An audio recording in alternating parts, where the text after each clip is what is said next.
Hello and warm regards from Next IST. Welcome to another episode of Daily News Analysis. Today is 10th October and let's see the news that we are going to cover today. The first topic is from defense sector. In the defense sector, we are going to discuss about the Saksham systems. Saksham system is an anti-drone system being adopted by Army. The second topic we are having is Article 233. Supreme Court has given a new interpretation for this Article 233 and we are going to discuss about the article as well as the judgment. The third topic is from the Nobel Prize in Literature that was announced yesterday. Then the fourth topic is about China's technological leverage. The export restrictions that the China is putting upon the minerals and the cutting edge technologies and how it is going to affect the global economy and India as well. And last topic is about the mental health in India, and it is in the context that today is the World's Mental Health Day, that is October 10th. So let's start with the first topic. The first topic is Saksham. It is a counter-drone system that is being adopted by Army. Now what is the context here? The context is that Pakistan during May, when India and Pakistan were in hostilities, या Operation Sindoor जब चल रहा था, so Pakistan was using drones to attack India.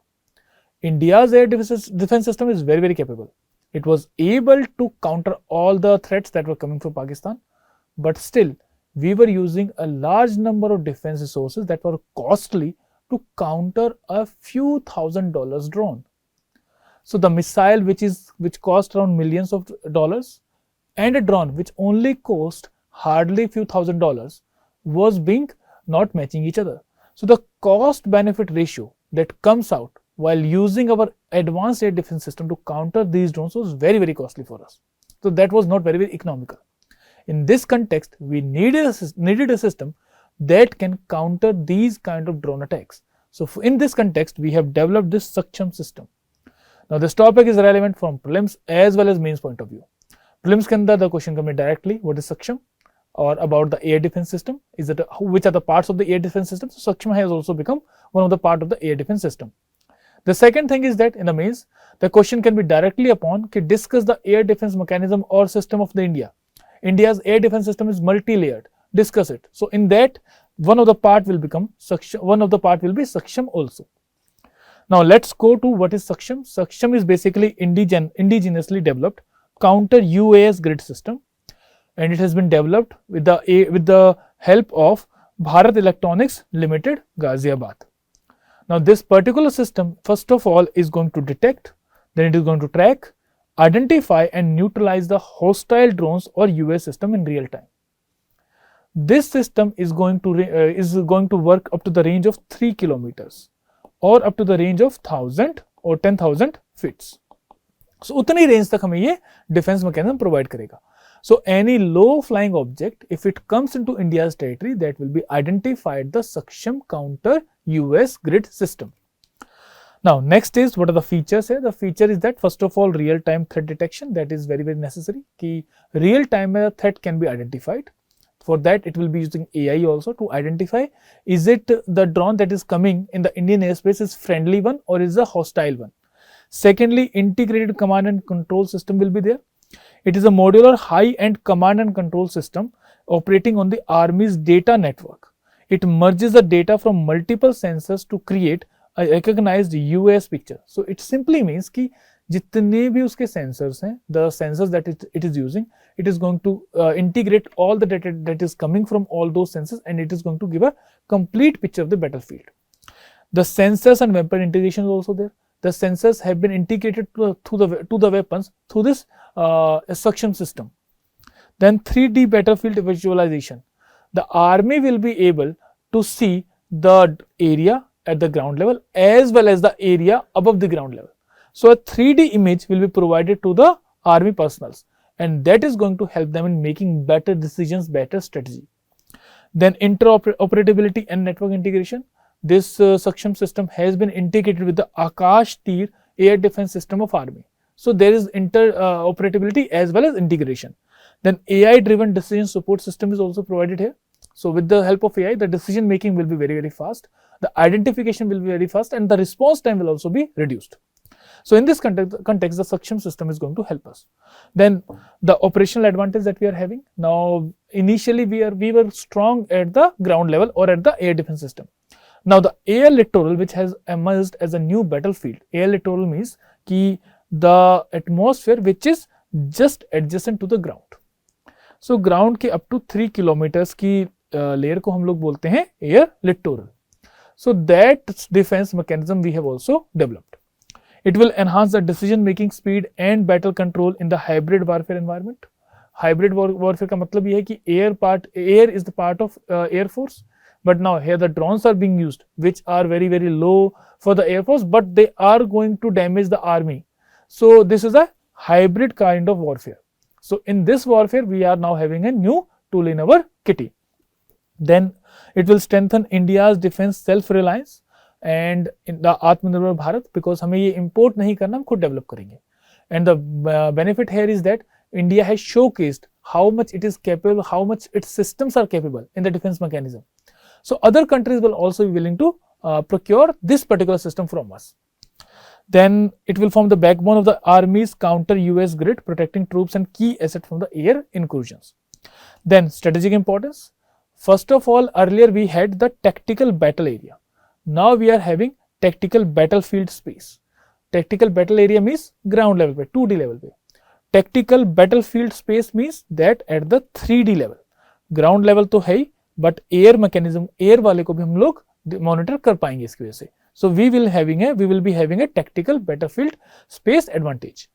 It will align with the India's army decade of transformation 2023 to 2032. So with the changing paradigms of warfare, Indian army also need to change. Indian army also need to modernize. So this is one of the step in that process. Then lastly, it has been approved through the fast track procurement process and it will be integrated within 1 year. Now you have to attempt this MCQ and you have to post your answers in the comment box. And let's move to the second topic. The second topic is Article 233. Now what is the backdrop here? The backdrop is that Supreme Court has given a verdict or interpretation for Article 233. This Article 233 talks about the appointment of district judges. So उसके appointment के regarding ये particular verdict थी. Now Supreme Court verdict has said that the judicial officers are now allowed to be appointed directly as the district judges if they are having a continuous experience of 7 years, either as judge or as advocate or as both. Now third thing is that what is the relevance here? The relevance is from prelims point of view. If the question can be asked upon the appointment of the district judges. Also a question can be in the maze. So in the GS structure, organization and functioning of the judiciary, this topic can be discussed. Now let's move to the news. The news is that the judicial officers can directly be appointed as district or additional district judges. Now if we see the structure of judiciary, at the top there is Supreme Court. Below that is state, or more or less all the states, more or less all the states are having their high courts. Then there are district judges and session judges at the district level. District judges deals with the civil side, and when a district judge is dealing with the criminal cases, he is known as sessions judge. So sessions judge is basically the criminal side of the judgment. Now under this district judge there are subordinate judges court. Then under that there is municipal court. In the sessions judge court, under that there is a chief judicial magistrate court, and below that there is judicial magistrate court, and all are having their own jurisdictions. For example, the judicial magistrate court can decide upon the cases which are having punishment not more than 3 years. For the chief judicial magistrate, the up to 7 years of punishment they can give a judgment upon. For the district judges, they can give judgment up to capital punishment. So even the punishment of death can be accorded by the session judge, but that particular capital judgment should be reaffirmed by the High Court. So these are the jurisdictions of these particular courts. Now what is the news here? The news is that the appointment of district judge can only be done in accordance with Article 233, that is given under Part 7. Article 233 Part 7 बोलता है, particularly the clause 2 is our area of interest here. It says, a person not already in service of union or state shall only be eligible to be appointed as district judge. So first condition is the person should not be in service either in state or in the center. Second, he should not be having an experience less than 7 years. So the experience should be 7 or more years and it should be continuous experience. It should be a continuous experience, and an advocate or pleader can be there. So an advocate having a continuous experience of 7 years will be eligible to be appointed as a district judge. Now what is the problem here? The problem is that the judicial officers are also working in the same capacity. Why they are not being appointed? So this particular provision, a person not already in service or of union or state shall not be eligible. So a person should not be in service in either in union or in the center. तो already वो पहले से appointed नहीं होना चाहिए government services में. And इस provision को सुप्रीम कोर्ट ने प्रीवियस जजमेंट से ऐसे इंटरप्रेट किया है कि judicial officers are the officers who are government appointed. So earlier cases has been Chandramohan versus state of Uttar Pradesh, Rameshwar Dayal versus state of Punjab, then Dheeraj Mor versus high court 2020, that is the last judgement, and उससे पहले Satyanarayan versus high court of jurisdiction of Allahabad. So इन चारों के चारों cases में supreme court ने कहा है कि कोई भी जुडिशियल ऑफिसर एलिजिबल नहीं है to be appointed as a district magistrate और डिस्ट्रिक्ट जज. So he will not be appointed as a district judge because he is in government services. Now in this particular case, that is Rajneesh versus K Deepa, in this judgment Supreme Court has said that this particular article 233 does not debar the judicial officers to be appointed directly as district judges. यानी जो judicial officers हैं वो directly appoint किए जा सकते हैं as district जजेस. So this verdict has clarified this thing. It has said that previously in all these 4 judgments the interpretation was not up to right. The interpretation was not correct. The article 233 does not put any disqualification on a judicial officer who is appointed at the district level. So this particular provision has now been clarified by the Supreme Court. So this judgment says that the 7-year combined experience in bar and judicial services is sufficient under Article 233. So the new interpretation that has been given by the Supreme Court is that this 7-year experience can be as an advocate or can be as a judicial officer. A judicial officer can have a combined experience also. It may be like for 3 years he was an advocate, then he got appointed as a judicial officer. So this 7-year experience will be counted. But this experience should be continuous. That is the only condition Supreme Court has put. So this particular provision has now been clarified. Second is, previous interpretations bearing judicial officers were flawed and artificial, contrary to the objections of securing best and the most suitable person for the job. So the interpretation that was given in these 4 judgments was not going along with the spirit of the constitution. The spirit of the constitution says that the best person should be appointed at the job. जो भी person suitable है वही उसी को वहां पे appoint किया जाए. And that particular interpretation, which was debarring the judicial officers to be appointed as the district judges, was counter to that particular principle. So that's why this clarification has now come up. The prospective application. Now this particular ruling will not be retrospective. आगे से जो judgements, आगे से जो appointments होंगी, आने वाली appointments के लिए जजमेंट एप्लीकेबल है, पुरानी अपॉइंटमेंट्स के लिए जजमेंट एप्लीकेबल नहीं है. So that there is no controversy in future. Now, if we compare the previous and the current situation, before the verdict and after the verdict, eligible condition क्या थी? Only practitioners of practicing lawyers, यानी advocates या those who are pledging. So they should be having an experience of more than 7 years. Now the new interpretation is that lawyers and judicial officers with 7+ years experience can be appointed directly as district judges. Second, continuous experience. Only practice as lawyer was counted. Now the continuous experience of the judicial officers as well as advocates will be counted. Then age requirement has now been added. That was not there.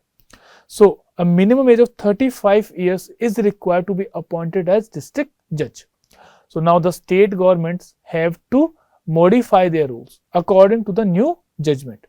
So Supreme Court has given the respective high courts as well as the state governments to modify the rules for the appointment and for the district judge within 3 months.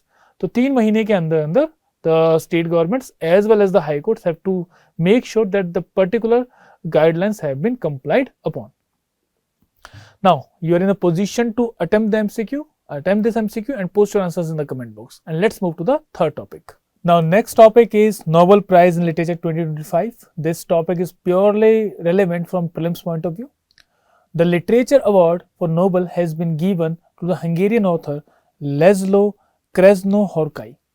Now, let's see about the author. First of all, the announcement was made by the Royal Swedish Academy of Sciences on October 9, 2025.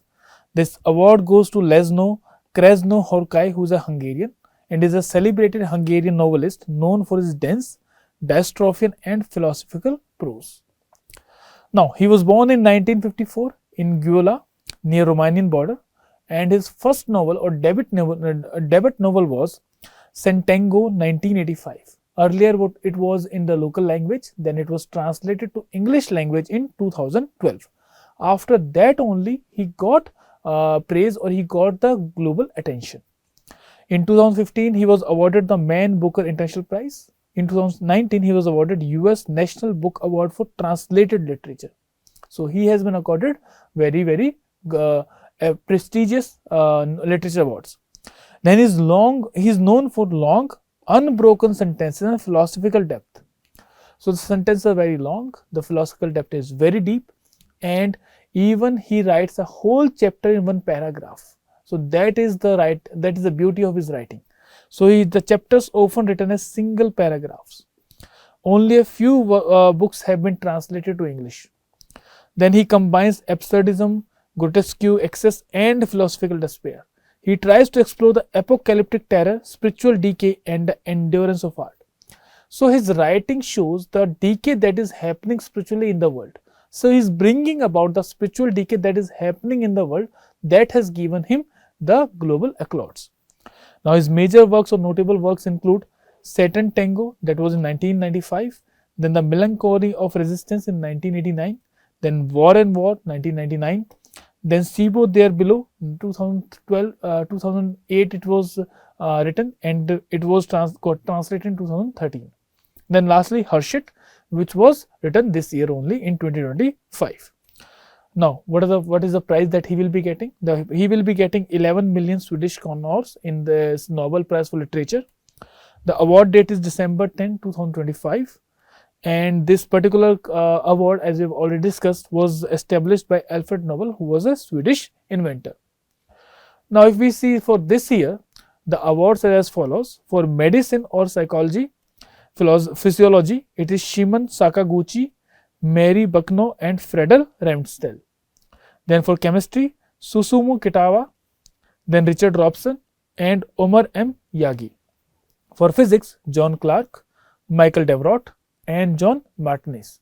For literature, Laszlo Krasznahorkai, and for India, only one Indian has got this Nobel Prize in Literature, that is Rabindranath Tagore. So only one literature novel award an Indian has got, and the person was Rabindranath Tagore. Now based upon this, you have to attempt the MCQ and answer. You have to post your answers in the comment box. The fourth topic is Chinese ban on REM, or Chinese ban or use of strategic leverage in technology. Now why this is important? This is important because China has proposed export restrictions on new items which are using cutting edge technologies. So see, a country's leverage over the technological equipments, how it can affect the world economy. Because these rare earth minerals and things like diamond or artificial diamond are used in the cutting edge technologies, in the today's modern technologies, whether it be medical, whether it be nuclear, whether it be semiconductors, whether it be automobiles. So China is controlling a very strategic part of technology, and it has been imposing restrictions on its exports since 2012. World's 90% rare earth minerals directly are processed by China only. It controls 70% of the natural resources in terms of rare earth minerals. Now let's see the news. The backdrop is China asserting strategic leverage in advanced high-tech sectors. Now this topic is relevant first of all from science and economy point of view. From the science point of view, because we are learning about where these minerals can be used. Second is economy, because when China is using these minerals for economic dominance or for controlling the technological development in the whole world, it becomes a part of economy also, because there are implications for those decisions. Then third one is geography, because this is important for economy that we should be having these resources. So the distribution of key natural resources across the world, this topic can come in geography also. So where are the these rare earth minerals found, why China is having the more capability, or what India is doing in this regard.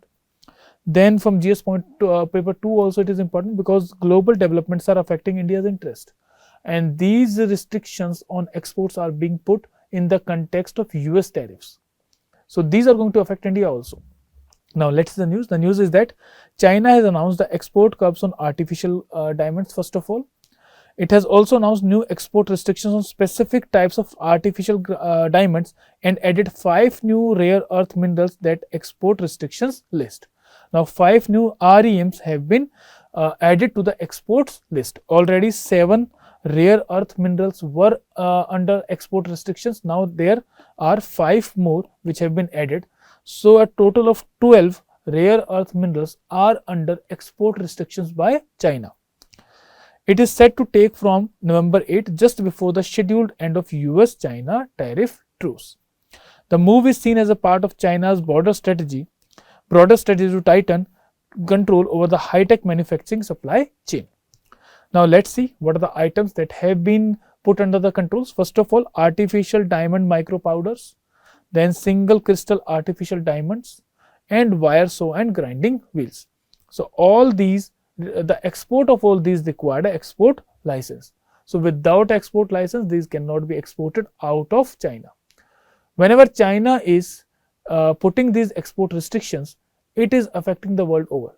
In between, we have seen the vehicles were ready, but the semiconductor chips were not there. So the vehicles were becoming unable to be sold to the consumers. So they were not useful. So the critical part of the technology is being controlled by China, and that is a threat for all of the world as well as for India. Now let's see what are the applications of these particular diamond restrictions that have been put on. First of all, electronics and semiconductors, they are used for ultra fine polishing of the wafers. So that is very much required. And in every equipment that we see, we have the semiconductors. So if the wafer, for the ultra refining of the wafer or ultra fine polishing of the wafers, these diamonds are required. Then quantum devices, they are used for machining hard ceramic and precision components. Then heat dissipation in advanced chips and high performance systems, these artificial diamonds are used for heat dissipation. Then cutting and drilling tool, because they are the hardest substances in the world, so they are used for cutting and grinding hard metals, ceramics and rocks. And optical instruments, in lasers and high precision sensors, these artificial diamonds are being used. Also they have military purpose, they are having civilian purpose as well as military purpose. These diamonds are used for ammunition tooling and radar component production. So artificial diamonds are important from civilian as well as military point of view. Now next thing is that there are additional export controls. These additional export controls are on rare earth minerals as well as on other minerals. For example, certain lithium ion batteries have been now put under export restrictions. Key manufacturing equipments as well as artificial graphite anode material, they have also been put under restrictions. Now see, first of all semiconductor, then these components which are important for battery. So these export restrictions of China are going to hamper the renewable energy sector.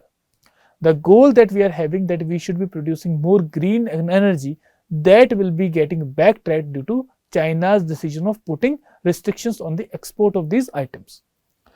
Then implications, what are the implications? It will strengthen Beijing control over the global clean energy and semiconductor supply chain. The impact on the international manufacturing relies on the China's high precision and clean energy material, that will be impacted.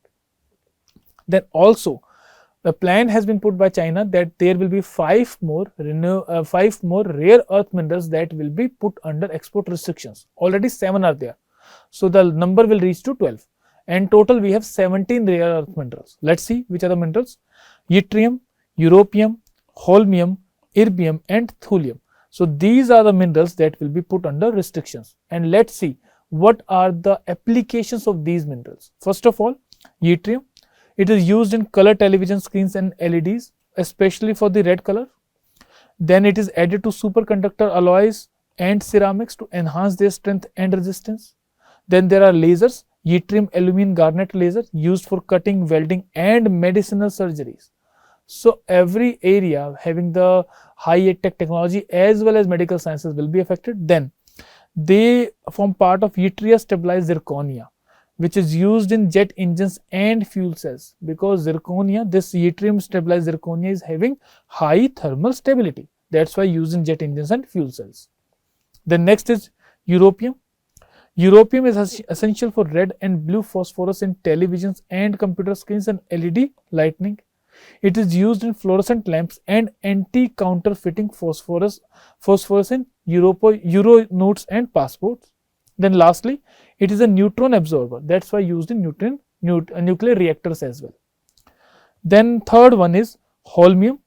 It is used in solid state lasers for medical and dental surgeries. Then it serves as magnetic flux concentrator because it has having strong magnetic properties. Then it is applied in nuclear control rods for neutron absorption, and sometimes used in gas coloring and calibration of spectrometers as well. Then erbium, it is used in optical fiber amplifiers, erbium YG lasers it is used. Then pink tint glass and ceramics, it is used there also. And lastly, it also acts as neutron absorber. And lastly, thulium. Thulium is used in portable X-ray devices. Thulium 170 isotope emits X-rays. Then it is also applied in TMYAG lasers, which are for military and medical applications. Then it acts as doping agent in ceramics and optical fibers. And lastly, it is used for research in nuclear reactors and thermoelectric devices. So these rare earth minerals are very, very important. Now if we see the list of rare earth minerals, it includes scandium and yttrium, and along with it there are 15 lanthanides which are rare earth minerals. So these are lanthanum, cerium, praseodymium, neodymium, promethium, samarium, europium, gadolinium, terbium, dysprosium, holmium, erbium, thulium, ytterbium and lutetium. So these are the rare earth minerals. Now it's your turn. Attempt this MCQ and post your answers in the comment box. And let's move to the fifth topic. Now the last topic in the decoded section is mental health in India. The context is very simple, that October 10 is celebrated as the World Mental Health Care Day. So that's why we are discussing the topic regarding mental health care in country. So we are going to see what is the status of the mental illness in the country, what we are doing and what are the challenges that we are facing in the mental health care. So before moving ahead, let's see what is the definition, how the mental health care is defined.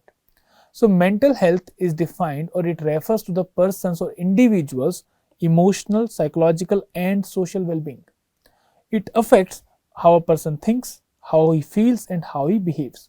So these things are influenced by the mental health, and based upon this he is able to make decisions. So his decision making ability is also affected by the mental health.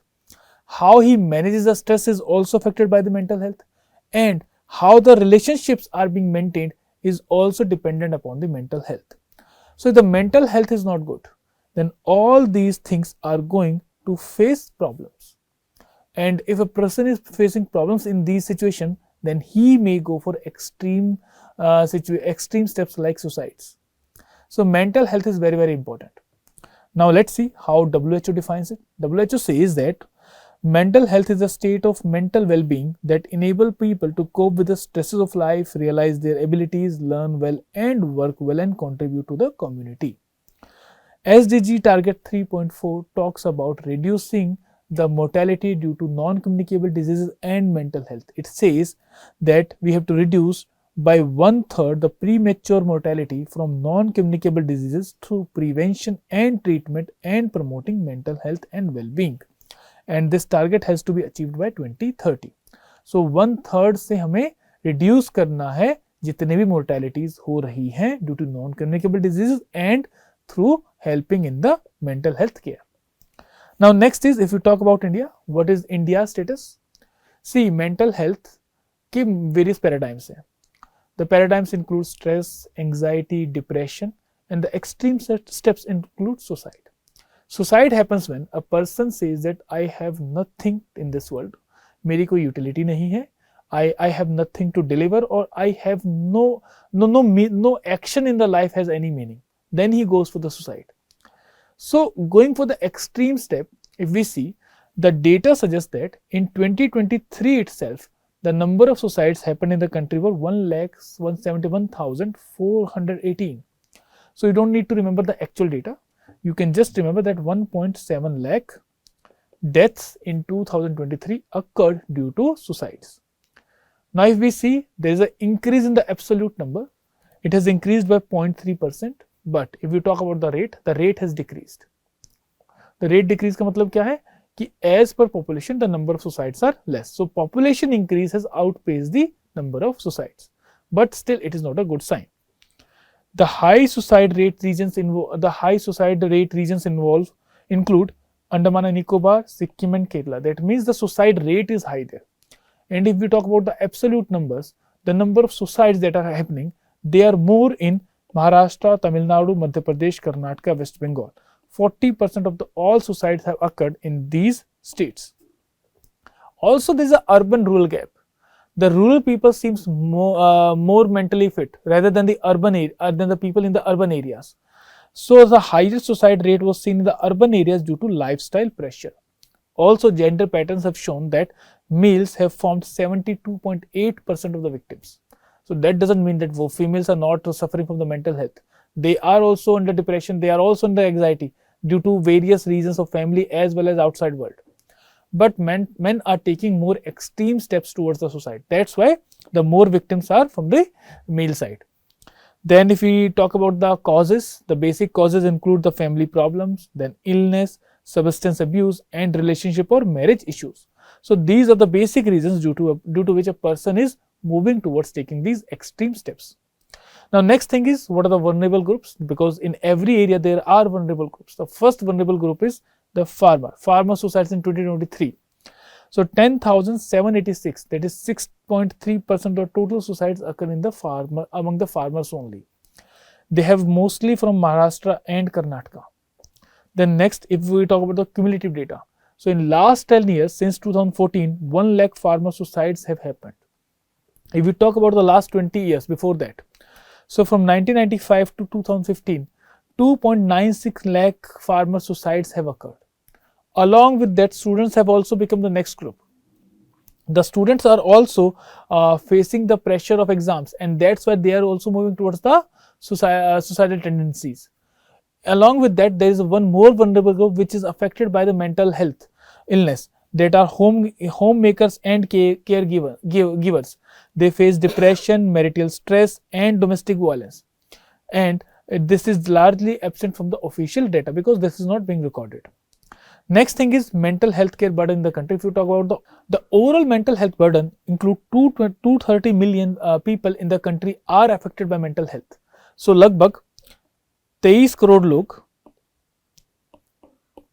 Affected है mental illness से. वो identify भी होती है और कई बार identify नहीं भी होती है. So there are mental disorders like depression, anxiety, bipolar, substance abuse, etc. And basically, more or less, these are not recorded because in our country, mental illness is attached with the social stigma. So ज़्यादातर लोग mental health care की तरफ जाते ही नहीं हैं. They are affected by the mental illness, but they are not going for a professional advice. So in the country, estimated 23 crore people are affected by the mental illness. Some kind of mental illness is there. That may include depression, anxiety, bipolar, substance abuse, or anything like that. Then there is a treatment gap. 70 to 92% of the people are severely ill and do not receive any kind of care. There are multiple reasons for that. First of all, the care is not available. Second is social stigma that is attached. And third, they are not going for the medical proper care also. Then psychiatrist density, if we talk about the psychiatrists that we are having only 0.75 psychiatrists per 1 lakh of people. That simply means that we have 1.5 psychiatrists per 3 lakh of people, or we can say there are 3 psychiatrists per 6 lakh of people. So that is the situation in the country.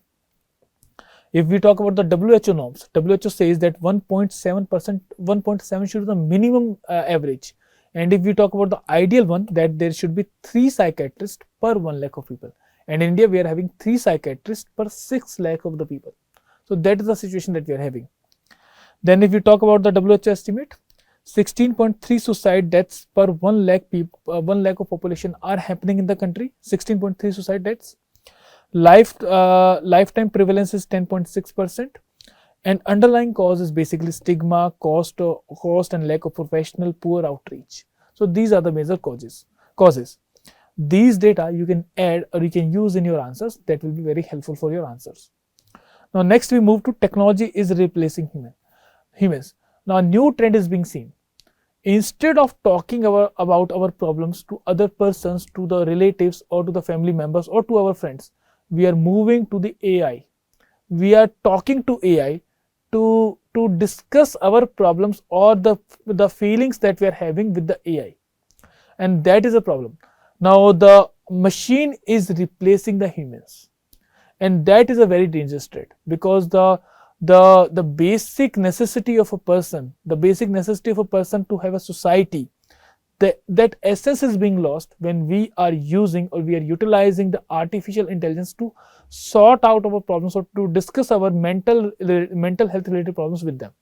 So that is the one trend that is very, very alarming here.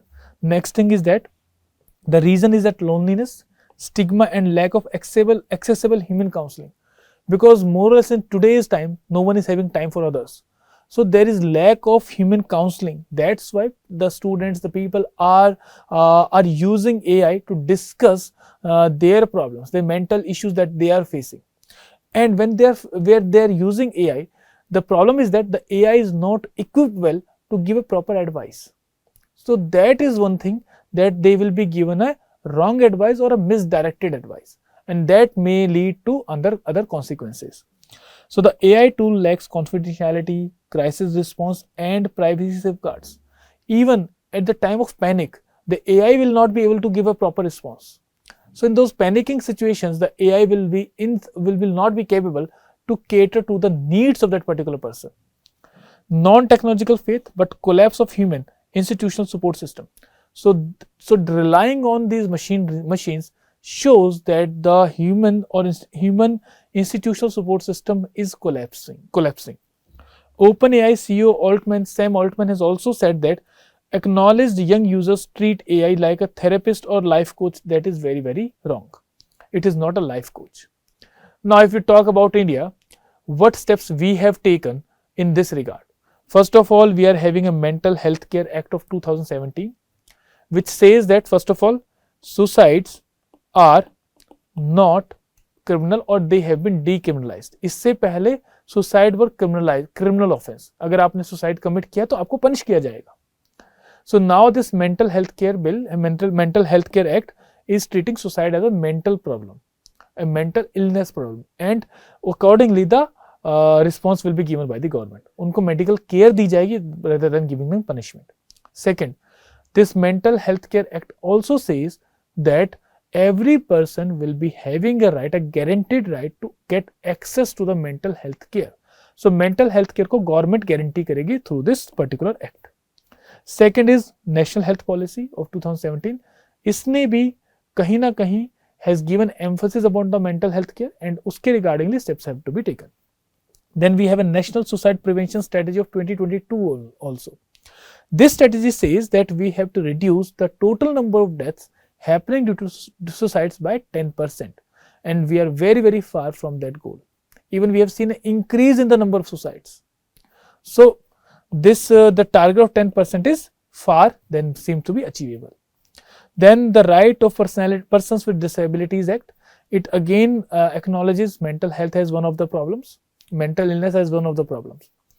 Then Manodarpan scheme is basically for the schools to ताकि schools में awareness, children में awareness आए regarding the mental health care, how to keep themselves fit, and if they are having any kind of issues they can discuss that thing. But this scheme is also far from being utilized. This is only on paper. The practical implication or application is still not being seen. Then what are the key challenges in the mental health care in the country? The first one is inadequate infrastructure. Hospitals नहीं है हमारे पास, beds नहीं है हमारे पास. Even there are only certain hospitals which are for the mental illness. The normal hospitals does not cater to the mental illness. That's why we are having a social stigma also with the mental health care. Mental illness को एक अलग से बीमारी देखा जाता है जिसकी वजह से अलग से उसका इंफ्रास्ट्रक्चर बनाया गया, and that infrastructure is also inadequate. We should be having mental और psychiatric beds in every hospital, starting with primary healthcare centers to the tertiary level. So that should be there. Then poor funding and condition. जो भी mental centers, mental healthcare centers बनाए गए हैं, they are also lacking proper funding. They are also lacking proper facilities, and that's why they are in poor condition. ऊपर से we are focusing upon the controlled treatment कि उनको वहां लेके आओ, उनको वहीं पे रखना है. Else, बल्कि we should be focusing upon community led और community centered treatment कि community के बीच में रह के उनको treat किया जाए, so that they are more, they get a social support also. Then severe shortage of the professionals. We have already seen 0.75 professionals or psychiatrists are there on 1 lakh people. That simply means that only three psychiatrists are there on 6 lakh people. Then weak chain of care. Obviously, a person takes treatment, उसके बाद वो discontinue कर देता है. There is no mechanism to ensure that the treatment is getting completed. Sometimes the person himself is not willing. Sometimes the psychiatrist availability is not there. Sometimes the medicines are not there, or they are very costly. They are not affordable. Then stigma around the mental health. Yes, social stigma is there. The people are not taking it in a very normal manner. Kahin bhi there is a mental illness, then that social stigma gets attached with that. Then there is inadequate insurance coverage is also there. We have the health insurance coverage, but for the mental health, the insurance coverage is very, very inadequate. The penetration as well as coverage, both are very, very less. Then limited research capacity, because this mental health care is neglected part in the country. That's why we are having a limited research capacity in this regard. The next is key recommendations. What should be done? First of all, treat mental health care as an emergency. So that's why we should be having a cross-ministerial task force. Which ministries should be there? The health ministry, obviously. Education ministry, because student suicides are also happening. Then agriculture ministry, farmer suicides are happening. Then women and child welfare ministry. So all these ministries should be there, and they should be part of this cross-ministerial task force that will deal with the mental health care. Then expand the workforce and training. Within 5 years, target 3 to 5 mental health professionals for 1 lakh population. That means we need to increase. At least we need to make sure that we reach up to the level of WHO prescribed norms. That is 3 psychiatrists or mental professionals per 1 lakh of population. Then offer scholarships and rural incentives for mental health care professionals for serving in the rural areas, so that the parity can be brought between the urban and the rural areas. Then counseling as public infrastructure should be there. It should not be led upon the NGOs. The government should take initiative to, in every school, college, district hospital, agrarian block, to have full-time counselors, so that they can counsel people about the mental issues that they are facing. Then targeted outreach should be there. High risk groups like farmers, homemakers, students, abuse survivors and caregivers. Then farmers, combined counseling with debt relief and livelihood support, because only counseling will not help.